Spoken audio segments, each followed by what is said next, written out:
Good evening. My name is Althea Wasow, and I'm here with filmmaker Adamu Chan, and we're really excited to have a conversation with you and with each other and set things up for watching the film.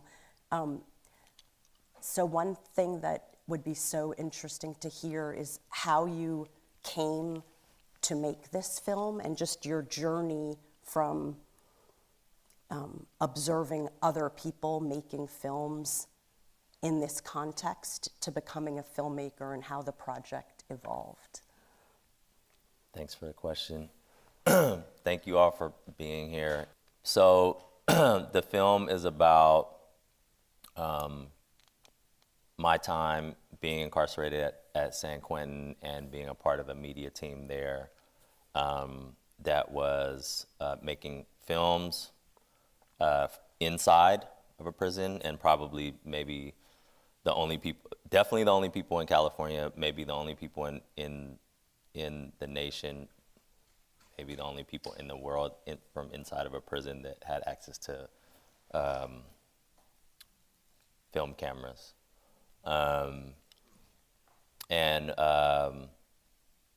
So this film is specifically about the period during COVID, and San Quentin in 2020 was the site of the largest COVID outbreak in the whole country at the time. I guess I don't want to like give the whole thing away. It's kind of weird to talk about before you watch it, but yeah, just kind of how prior to COVID we were using film to build community inside, and how that kind of informed and showed us the path forward when we were trying to organize during COVID to get the word out about what was happening inside. So that's what the film is about, and hopefully we'll get to watch it tonight. I would love to hear more about the history of the Media Center and your relationship with it, because that has not always existed at San Quentin, and we've talked a little bit about some of the changes happening there, and so it would be great if you wanted to share some of that. Yeah. So the Media Center was a great opportunity for me personally. It's the reason why I'm here, the reason why I was able to make this film, and was a unique opportunity for any person who's incarcerated inside of a prison. But I also feel like there is a lot of contradictions with these type of programs that happen inside of prisons, because I was really only one of like 5 people that had access to cameras. And I think as California is rolling out its model of its California model, its model of rehabilitation, I think for a lot of us that were inside of the Media Center, you know, some of the conflicting feelings that we had about it was that we were, in fact, doing PR for the state, that we were this small minority of people inside that were doing the work of showcasing like all of the opportunities that the state was providing, when actually they were only providing it to like a small number of people. I think for a lot of us, we saw that both as an opportunity, but also as a responsibility, that like we had this platform, and we had this privilege inside. And so in the beginning, what we started with was we started doing this television show that went on the closed circuit TV inside of the prison. And one of the things that we were focused on was giving people a platform to tell their stories, or whatever they wanted to do, if it was poetry or if they wanted to like talk about their families or whatever they wanted to express, talk about things that they were doing around the prison, as a way to communicate with other people and across the prison. And then eventually we had this opportunity to do this television show that went to all 36 prisons in California. And I think a lot of us started seeing it as a really important thing because of the history and role of media in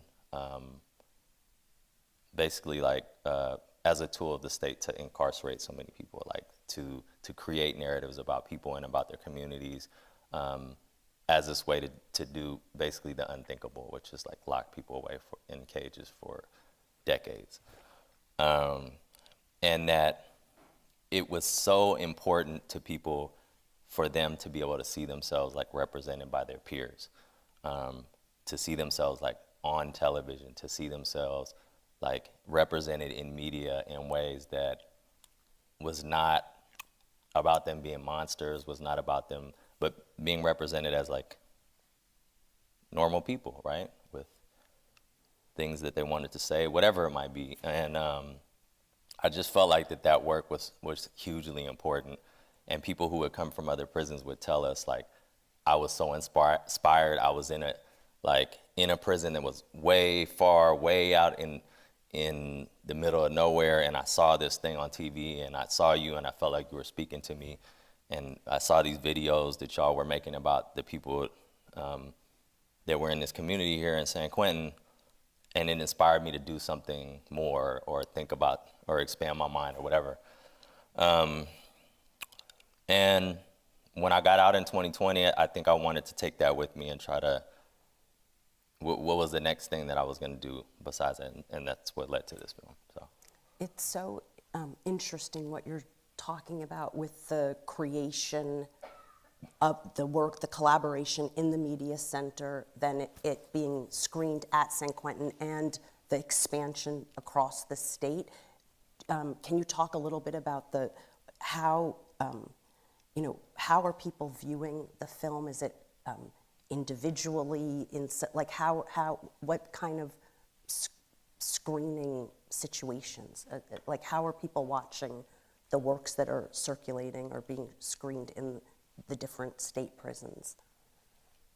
Because I'm not sure how that media is. Okay, so within San Quentin, there's a closed circuit television system. People have their own individual TVs inside of their cells, and they can turn it to a channel. And so it's just the channel, right? Okay, and it's helpful. And it's playing programming that's some of it is educational, some of it's this or that, and we had a slot in there where we were like running our television show. That's really helpful to imagine.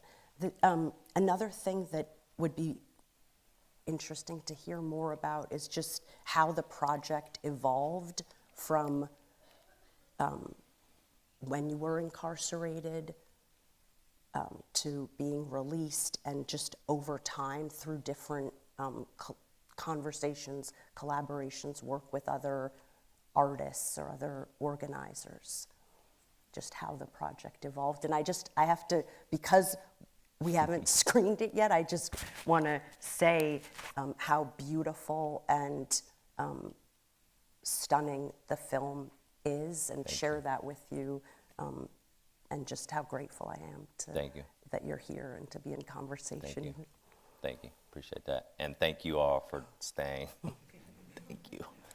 I wish I could make this like more entertaining or something. No, you don't have to.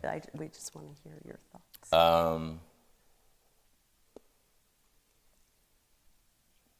Yeah, I think I from the beginning I saw this as a community project, and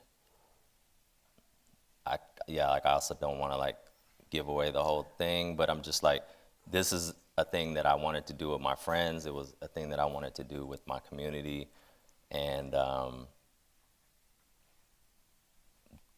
it just felt like everything that was a part of the process of the film was about like the relationships that I had with other people, and about and that's kind of like what guided it. So in the essay that I read that kind of connected us. You talk a lot about certain traditions in the ways in which prisons have been documented in media or in Hollywood films. And I was just wondering if you could talk a little bit about decisions you made that go against that, or tried to just kind of formal, aesthetic, technical choices you made in finding your own kind of visual language. Mm-hmm. I think this is a really interesting question to talk about after y'all see the film, but I think that if I can just address it generally, I think that like being on the other side of representation in this, like, I guess this dynamic or whatever, I think that traditionally folks who have been incarcerated don't have voice, and there's a whole like logic around that, around what people have done, why they've been stigmatized, why they should be silenced, what they deserve, etc. And I think that I just wanted to do something that was counter to everything else that was traditionally out there. There's like a certain formula for, I mean, the worst of the worst is like true crime stuff, and I know people love that stuff, but it's like, it's very harmful. I can't understate that. But even kind of some of the stuff that is like, some of the media that is like trying to do good and trying to like represent people in the right ways, oftentimes is not coming from the perspective of folks who've had the lived experience, or who, or doesn't consider the things that are important to them, mm-hmm. right? I think that most of the time when I was living my life and in my life with the camera, I was thinking, wow, like how I see the people that are closest to me, my peers and my colleagues, and like the people who I was incarcerated with, is so different than like how we're represented in the public consciousness, right? And I think that's an important thing, not only for like people in the public to see, but like for ourselves to see too. Mm-hmm.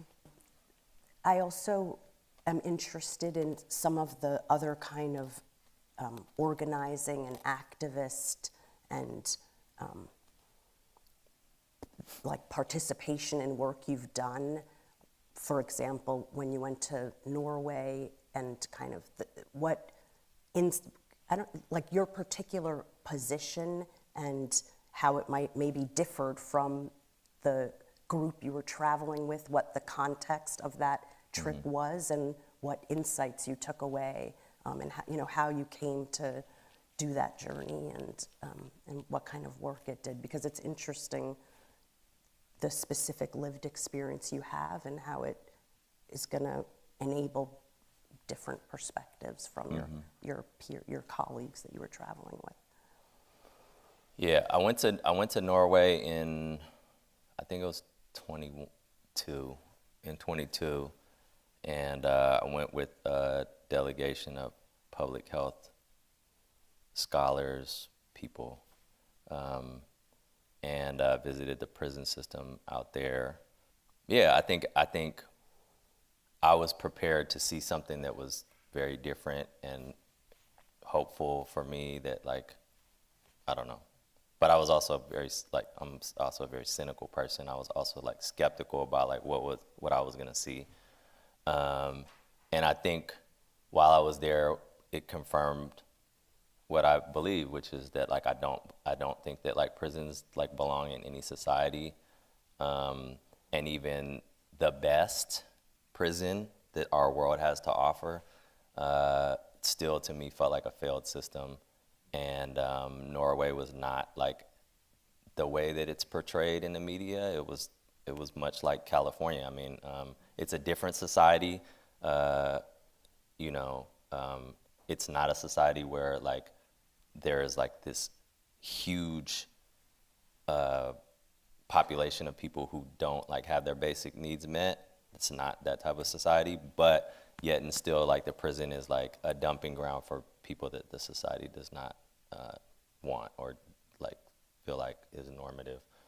And so I felt like that was a failing. I felt like for me, when I went there, I was like, this isn't the perfect society. It's a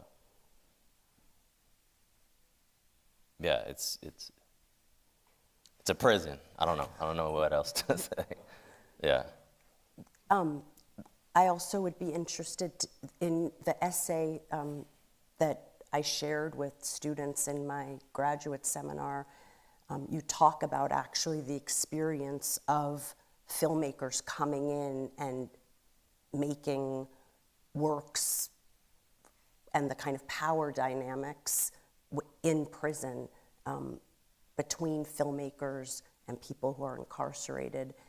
And I wondered if you could talk a little bit about that, how your perception of those dynamics might have changed, or just the particular experience of documentary filmmakers coming in. Yeah, I think anyone that's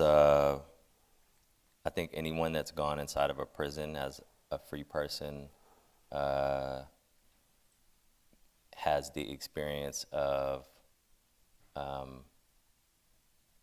it is a bizarre relationship it is a bizarre situation to like have a relationship with someone who has a very different, like their material reality is like so different than yours, right? And I think that like,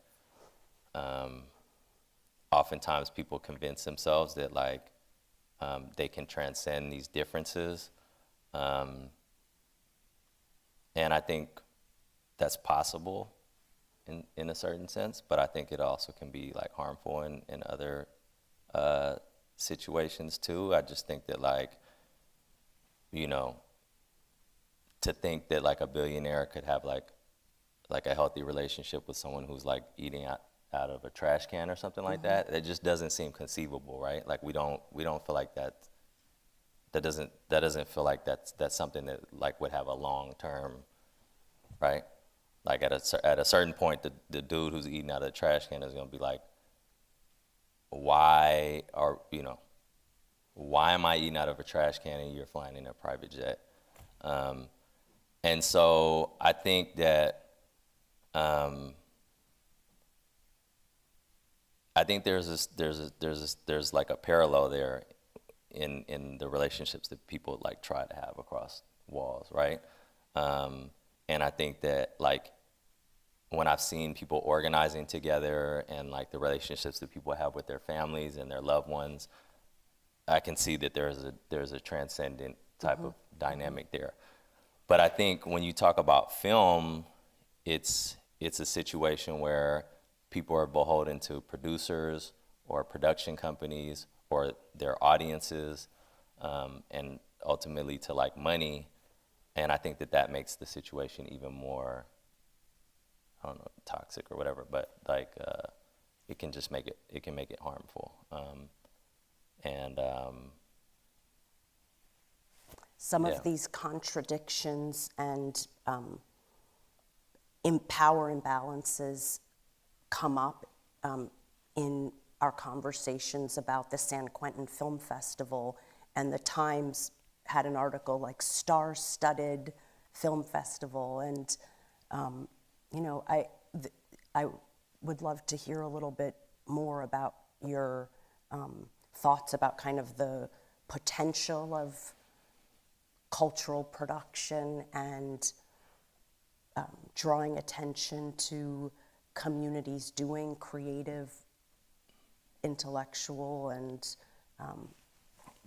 media work in carceral spaces. There's a whole range. There's a kind of it's like a very generative time. It's getting a lot of attention, but what kind of problems arise and contradictions surface, and even also the kind of backlash it creates. It's interesting to hear your thoughts about it specifically. Yeah, I think I'm just a little scared about us moving towards I think we're already moving towards this. I live in the Bay Area, and it seems like there are multiple different realities happening simultaneously. And, one is like streets and streets of people living in encampments, and the other reality is like people living who are basically millionaires living their best life over in San Francisco. And I think what I worry about is that we're creating all of this infrastructure for people who are incarcerated right now, universities, film programs, job opportunities, whatever, but that it happens within a carceral setting, and that, we're moving towards a future when prisons are okay because everyone who's inside of a prison has basically the same things as people on the outside. And I think that that's a problem. I think that it's a huge problem. Like people shouldn't be having to go to prison to get a college education.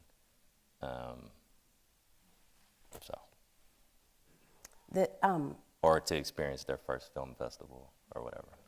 Yeah.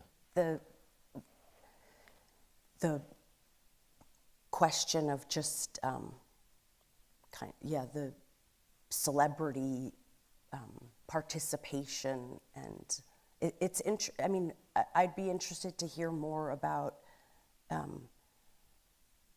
There is a dramatic increase in funding and attention to critical work that it questions the prison, and I just wonder how what you're talking about of all of this, all the services, and I think the Times article was there's 3,000 different people going in each month with programs in San Quentin. They changed the name of San Quentin State Prison under Newsom to San Quentin Rehabilitation Center. And it's just interesting at a moment when there's increased demands to question the future of prison as the answer to so many social problems that I just agree with you, the way in which it kind of works to extend the prison forever, and it kind of responds to this a kind of critical demand, but without ever thinking through a future without prisons. It's just extending it, and this kind of, you discussed San Quentin once as a kind of PR site, and could you talk a little bit more about how you think that's working and what, how it functions, in the state of California, thinking about what's happening at other state prisons versus, or equity and even accessing those things. Yeah, San Quentin is the oldest prison in California. I think it was built in the 1830s or something like that. I think so. And much like Alcatraz, which is very close by, has this place in people's kind of, consciousness about what that place is. It's a notorious place with the worst of the worst. It's so violent. And the architecture is it looks like a castle, I don't know, whatever. I think that the California Department of Corrections is genius in a lot of ways, in the way that it's used all of that history, all of that fear, all of that stuff to kind of position itself as progressive. And so to say this was the past, and like look at what San Quentin is now, like in this place where all of these terrible things happened, where we killed George Jackson, where there were all these riots, blah, blah, blah, all this stuff, where death row is. Look at what we're doing now. And yeah, I mean, 3,000 people come through there a month. Politicians come through there. Sports teams come through there. Celebrities. I did a tour once with the Hamilton cast. Is doing its work for the Department of Corrections, because those programs that happen, those volunteers that go into that prison, they don't go to, it's not, this stuff is not happening at other prisons. I've been to the other prisons in California, and they're out in remote areas, and yeah, a lot of people are just not experiencing the things that happen at San Quentin. And even within San Quentin, the people who have the ability and the privilege to be in the positions where they can be in front of people or they can access programs is also like a small minority. So we'll open it up for questions and be able to. Thank you.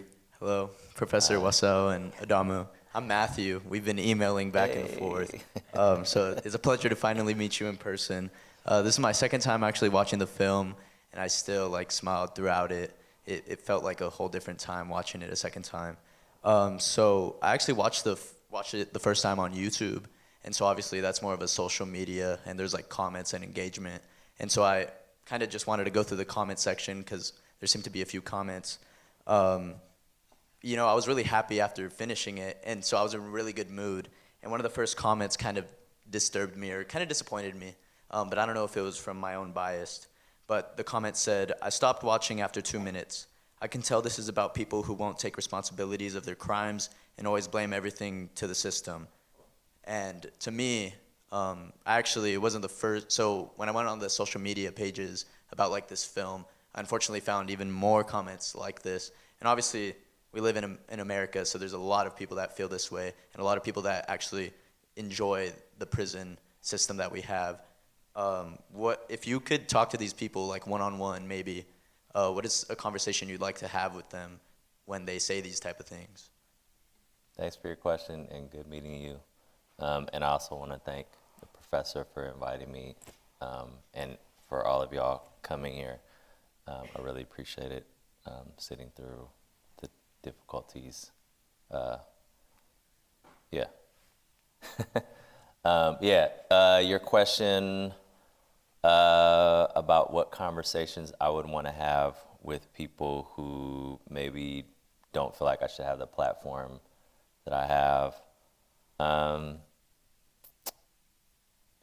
I don't know. I mean, I think that like social media in some ways is the antithesis of like having a real conversation anyways. So, I don't know. I mean, I also feel like I'm not sure that I should have this platform. I think that if we lived in I'm trying to do something to benefit other folks too, you know? I think at times I also feel like there are other people that should be speaking. Like I shouldn't be speaking. I mean, I'm like 4 years away from being incarcerated now, and I don't know if I'm like the person that should be speaking about it always. Or not that I am, but I'm just saying like, I don't necessarily know if I should have the platform. I think the other piece of it about, which is this conversation around like whether or not people who have like harmed their communities or harmed other people should even be speaking at all, and they should be like shut away and isolated, is a very complicated conversation because I obviously understand like people who've been harmed. And I think that like 100% of the people that I met when I was in prison were harmed before they ever harmed anyone. And they were, and so I think they know that too.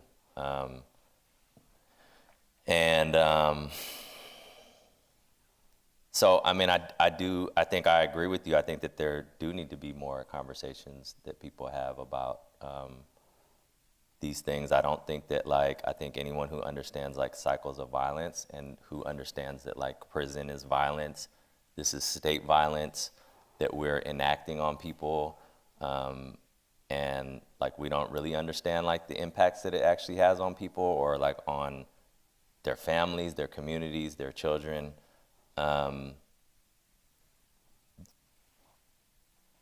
You know, like, I don't think that this is, like, actually, like, we're actually solving anything here. We're not, like, fixing violence by causing more violence.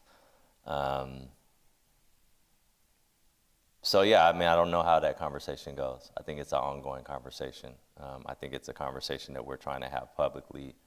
And part of the conversation is happening through incarcerating people. And I don't think that that's the proper way to have that conversation. So I'm trying a different method. And, you know, art has always been a way of, I think out of, you know, what I feel like is this ideological space about arguing about politics and different points of view or whatnot, I think that creating something that reflects something that's, like, very human about people's experience, and that, like, human beings, wherever you go all over the earth, are doing very human things, regardless of the circumstances that they're in, I feel like is universal for me. Everywhere I go, I'm just like, oh, we're just people, even if, like, people are saying they're monsters or they're whatever. So I'm just hoping that the film accomplishes a piece of that. Yeah. One thing I just want to add is that it's very hard for me to imagine someone watching your film and making so I think it's so valuable to hear your reflections, and I also think that the work enables or, like, brings viewers into a completely different space and opens up, and I think it would be very hard to actually watch your film from beginning to end and just have the exact same. I'm not saying people are every person in the world is, but I just think, you know, whether it's the volume, the tone, I just think it's one condition of possibility for that is that I think most of those people did not watch the film. So it's just something that I think is important to note in terms of, like, the film is kind of like part of your work, doing that, you know, in a whole different way beyond just words. Hi, Adamu. Hi. It's great to see you. You too. Thank you so much for sharing this incredible work with all of us. One of the many things that struck me about the film was the richness of the dialogues and the monologues. And one of the quotes that I liked the most was the fact that prison systems force people into isolation, and when people feel isolated from society, they stop caring, and that's when people become dangerous. And I think it's so true, and it's also such a powerful critique of the prison system itself. And so I want to ask you how your work has impacted people who were incarcerated and helped them feel less isolated, how you've seen that impact in San Quentin. Thank you. So one of the reasons why, this was one of your questions earlier, one of the reasons why I was really hyper-focused on when we were in this stage of distribution for the film, trying to get it on PBS was so that people across the country could watch it inside. So many of you probably don't watch broadcast television anymore. You just stream. There was this thing once upon a time called broadcast television where there's like programming slides and like things come on at certain hours. It's ancient history, but it actually still exists. And people in prison watch NBC, CBS, PBS, etc. And PBS still has this broadcast platform, even though they're like really focused on trying to push out their streaming stuff. And one of the things that I started doing when I was going to film festivals was when I would see people from PBS or meet with them, I would tell them how much of an impact PBS had on me personally as a kid, watching independent film, watching everything that's on PBS, but watching independent film while I was inside, being able to watch independent documentary films, the impact that had on me as a filmmaker, and that this was a platform that people inside were using, or sorry, not a platform, were watching. And that it was important. It's public television, and there were audiences that maybe they weren't considering, and that like I would like my film to be on, and that ended up happening. It came true. And since it broadcast, I've received like a lot of letters from people inside. Also, I don't know. People have been sending letters different places about the impact that it had on them, and also, I mean, part of that too is like people, writing me and being like, I also want to tell my story. I also want to like, and obviously I don't have the capacity to do that, but just that it inspired people to, want to speak up and share their experience or their perspective. Within San Quentin, I think it's been difficult because I think it has been very inspiring. I think a lot of people will call me and tell me that like this is like this amazing thing that happened and that you were able to do, and that like we were able to do as a community, and like I appreciate the way that you like represented us, and like but I think also too, I think with all of the contradictions that I was talking about earlier with San Quentin, I think it's created a situation where there is this maybe unrealistic expectation about this as a viable career path, because I don't actually think that it's like the way that it's set up now is like available for everybody, and that's just the reality of the film industry. But I do think generally, like the idea of doing a community project to move forward something, whether it's like a political agenda, whether it's like advocacy, whether it's, just speaking across the diaspora, speaking like, I think that to me is what I think is the most valuable. Not that it's like this film or whatever, or whatever it is. But the idea that like we can come together and like do something to like push something forward is, to me, is like, that feels like the most important thing. So thank you so much. That was an amazing film.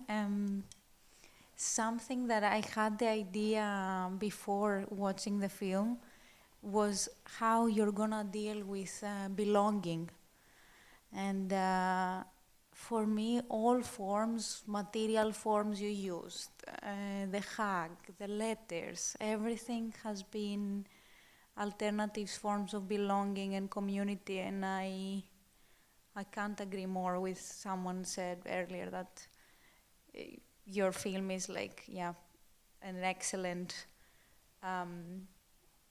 proof that there is community. There is no need to be violence anyway. So my question is, what is one of your favorite way to show this belonging in terms of your art, of filmmaking?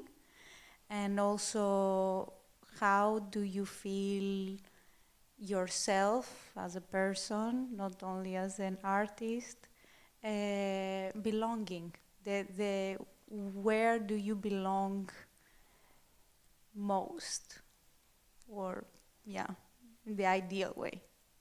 Can you say the first part of the question again? I didn't understand the word that you. Did you say Yeah, so? what are your show. favorite Or memes? show. Okay, show. Sorry. Show, yeah, yeah. I'm not No, it's not okay. a native speaker. I thought you were like speaking in metaphor. Oh, Like yeah, I thought you sewing. were talking about sewing. Yeah, could be. This is a hard question for me.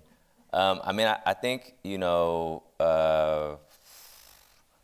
I really have a deep curiosity for people and their lives, and just like talking to people, and so I think my way of like expressing belonging, I guess is your question, is like to show interest in people and to show interest in their lives, no matter who they are or wherever. I think I'm very like curious about people and very curious about. I just have a really deep curiosity for people, and like I think universally, I always think about like the people who people say bad things about, you know, and wonder like why they're being like silenced or whatever, right? Like excluded. And then I don't remember the other part of your question. What was the second part? So, where do you feel? I think you answered both. Okay, cool.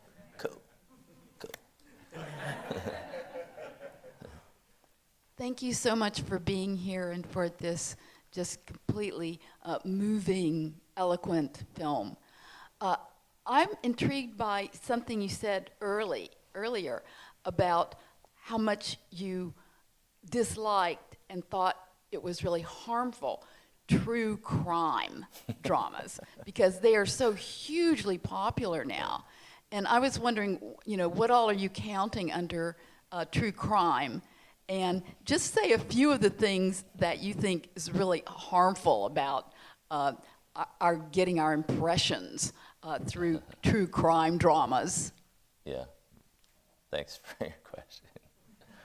I know it's really difficult to think about this because the stuff is very entertaining, and yeah, I mean it's its own genre, and it's a very popular genre, and like the biggest streamers focus heavily on it. I think that when I think about the way that it kind of like, I mean, first of all, it like inspires like this fear, right? That there are these like people out there that are like preying on people, and who are like solely focused on like harming and violating people, is, I think, a dangerous thing for, I mean, honestly, like people who are criminalized in this country. I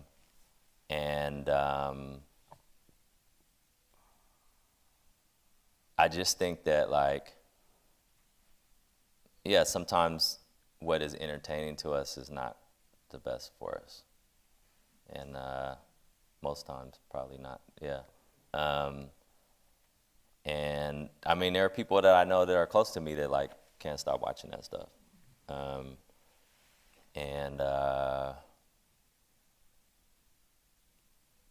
I don't know what more to say about it. I mean, I don't really like have anything off the top of my head, but I just, I just think, I feel like it's harmful. I think there are people who are trying to like organize to like get it out of,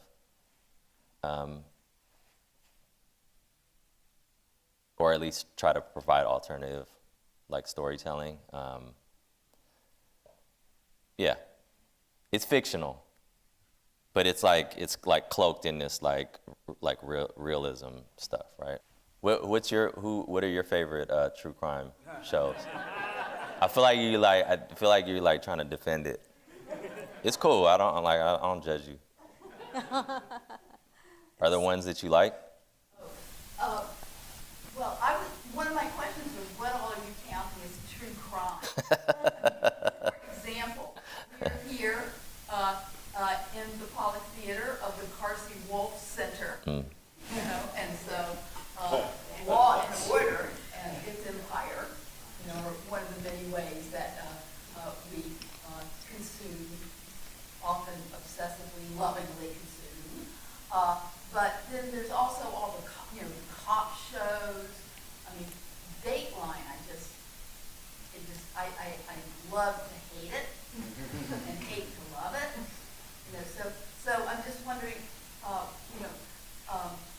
I think you already said something very that really resonated about what you don't like about it. It gives people the impression that there are people out there who just live to go and commit crimes and do bad things, and that there are predators out there everywhere, and that we as people should always be thinking that we're surrounded by these evil people who are only intent on hurting us.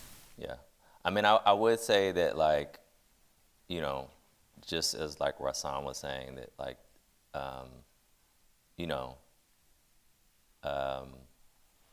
we live in a society that like isolates a lot of people for a lot of different reasons, based on their race, based on like their like class, whatever, and that produces violence. Like, these people are experiencing the violence of like lack of belonging or like exclusion or isolation, and are responding to that. And I think when we like individualize things, you know, it's a problem, right? Like, we're not actually getting to the root of like what's actually happening. So thank you for such a beautiful film. And I was really struck by the scenes where people would be leaving prison, right, in that van, and there was the community around them to greet them, which I think was so powerful to see it repeatedly. And also by your statements about the most important things were the relationships that were built around your media project.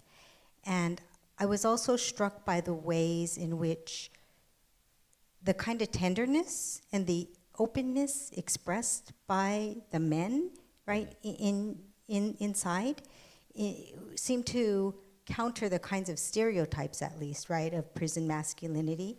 And I'm wondering how or if you could speak to the ways that your media project really enabled people to speak differently and to see themselves differently and to bring that kind of healing. And I guess I'm also curious if, thinking back historically, if there's any connections to people like Eddie Zhang and the Asian American, you know, the fighting for Asian American and ethnic studies, and then getting put in the hole because of that inside. And I was just wondering if there was any connection between that and the projects that you're doing in San Quentin. yeah, I know Eddie. Eddie's the homie, and we definitely come from the same legacy of, you know, I mean, he's a person that's like deeply connected to the legacy of activism and organizing in the Bay Area and beyond. And I feel like, yeah, I don't necessarily feel like the media project itself is like what's creating this thing. It's just it allows you to see it. But I think that I think it is the relationships. I think it is these, and to your, like, back to the point about the true crime thing, is like presenting people as like this one-dimensional thing, right? And as like this one aspect of something, of a story, right? And that, you know, I think that I've been to prisons where things are very tense and very, like people are not able to like express themselves outwardly in this way necessarily. I've been to countries like that too, also, right? And I think that, you know, for whatever reason, there is this like line between like relative freedoms we were able to have in this space and what that allowed us to like create together, right? This like time that we were able to spend together, a lot of time together. And this time we were able to spend together doing creative projects, getting to know one another, develop deep relationships with each other, and this comfortability that we had that comes, and intimacy that comes when you know someone very deeply and care about them. And so I don't want to attribute that to the media project. It's not, you know, the media project is something that like we used as a tool, you know, but this is really about like people forming relationships with each other and what happens there. And I think, to your point, it was intentional to represent it in this way. I think that like, you know, there are people who have come to me and be like, oh, you know, prison's violent and people fight and this and this and that, right? And yeah, that is true. That's an aspect of the truth. But I think within the context of everything else that's been represented, I wanted to represent something that's different, that's also true, right? And that like, I think more than anything, a lot of what this film is about is that there are these like different realities that are happening simultaneously at all times, right? Just like the scene on the beach next to the prison, right? Like these things are happening at the same time.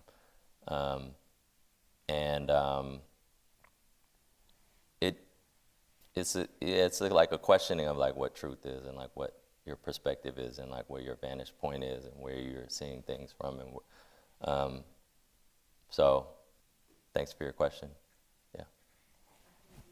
Yeah, I just want to say thank you so much for making such a thought-provoking and moving and deep film. Thank you so much for coming.